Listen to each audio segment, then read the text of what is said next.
இன்றைக்கி காலை உணவு என்ன ஸ்பெஷல்னு பார்த்தீங்கன்னா பன்னீர் மசாலா. இந்த பன்னீர் வந்து பால் வாங்கிட்டு வந்து வீட்டிலே ப்ரிப்பேர் பண்ணது, ஹோம்மேடு. ஸோ இந்த மாதிரி நீங்களும் ட்ரை பண்ணி செஞ்சு பாருங்கள். கடையில் வாங்குறது எந்தளவுக்கு ஹெல்த்தியாக இருக்குன்றது தெரியல. ஸோ அதனால் வீட்டிலையே பாலை வாங்கி கொண்டாந்து தயார் பண்ணதுனால நமக்கு கொஞ்சம் ஒரு சாட்டிஸ்ஃபேக்ஷன் அதில்.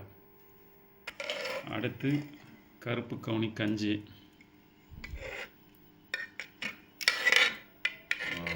இன்னைக்கு கொஞ்சம் நல்லா கெட்டி பதமாக வந்திருக்கு,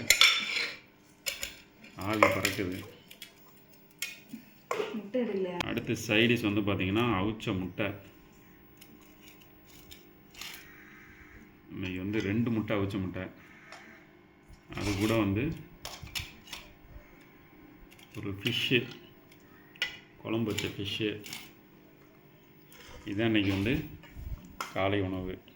ஹெல்த்தியாக நீங்களும் ஹெல்த்தியான சாப்பாடு சாப்பிடுங்க. அடுத்தோட பன்னீர் மசாலா.